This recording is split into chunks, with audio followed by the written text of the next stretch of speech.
Hey guys, it's Reeker from Cut Through Recordings, and welcome to part 5 of my Mixing Metalcore series. So, today I'm going to talk about clean vocals and how I mix them, and just pretty much general stuff about them. The first thing that is very important is to double track. I double track pretty much everything when we record. It's really important with cleans to me anyways. It makes them sound a lot more full, and then obviously pitch and timing is very important. I use Melodyne whenever I pitch edit the vocals. I think it sounds really good, and the tools that it have are really effective and easy to use.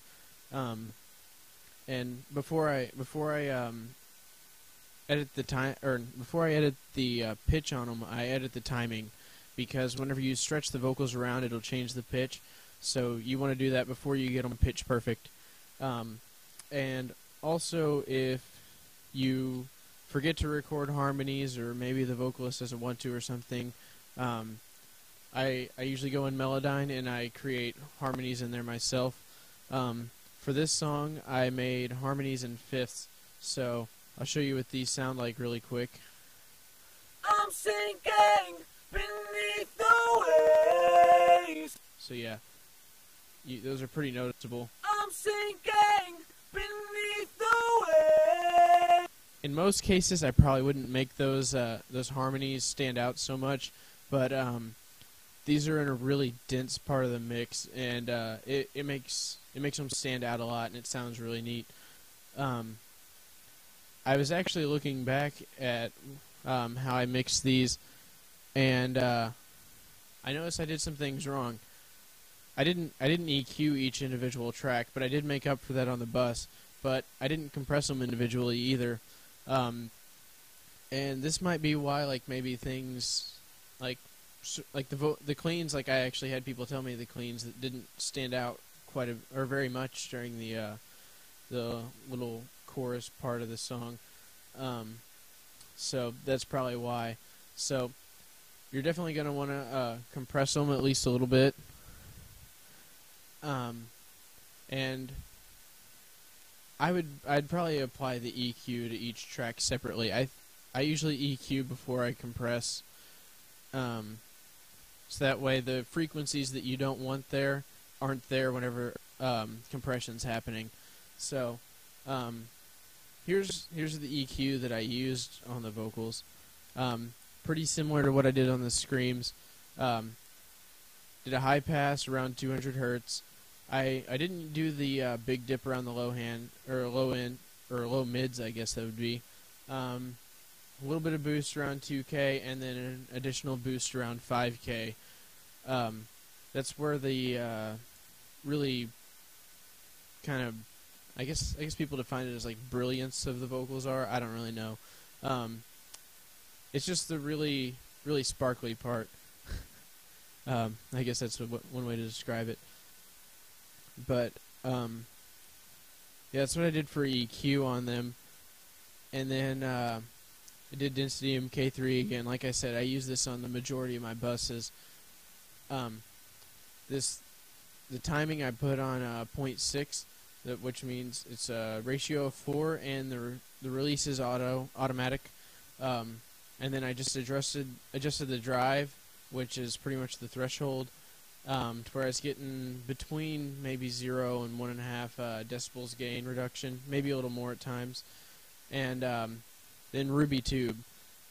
I don't know if too many people do this on clean vocals, but I love saturation on them. It just makes them sound so much more full. So you can see right here, I put it between 10 and 20, and you just kind of got to listen and adjust, so that way you can tell when there's too much. Whenever you overdrive them too much, you'll hear, like, it kind of does a natural compression. You'll hear the vocals kind of get squashed. So, like I said, you want to listen real close when you're doing that. And twin delay.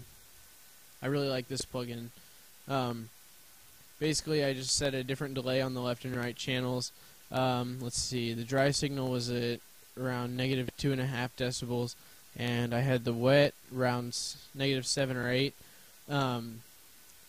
these settings over here, you just gotta kind of listen and play with. High pass and low pass. By the way, low pass filter on delays is really useful because if you get rid of some of those highs, it makes the delayed part less clear, so it doesn't really take everything over as much. Here, I'll show you real quick. I'm sinking beneath the waves. Pull me out of this. I beg of you. You see how they don't stand out as much with that? It's really a useful technique. I found I actually learned that from the Recording Revolution, one of the 5 minutes to a better mix videos. By the way, you should watch all those. They're all really, really great. But yeah, that's pretty much all I did on the clean vocals.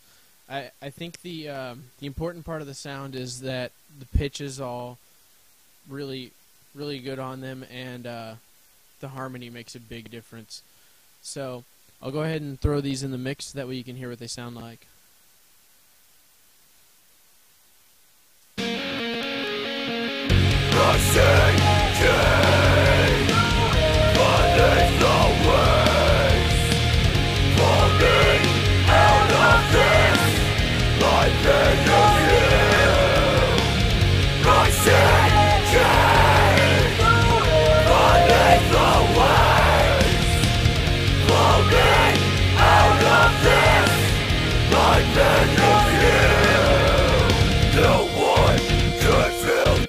So yeah, that's what they sounded like whenever they went into the final mix, and I actually think I should have compressed them better, but what's in the past is in the past, and I'll do that better on the next song.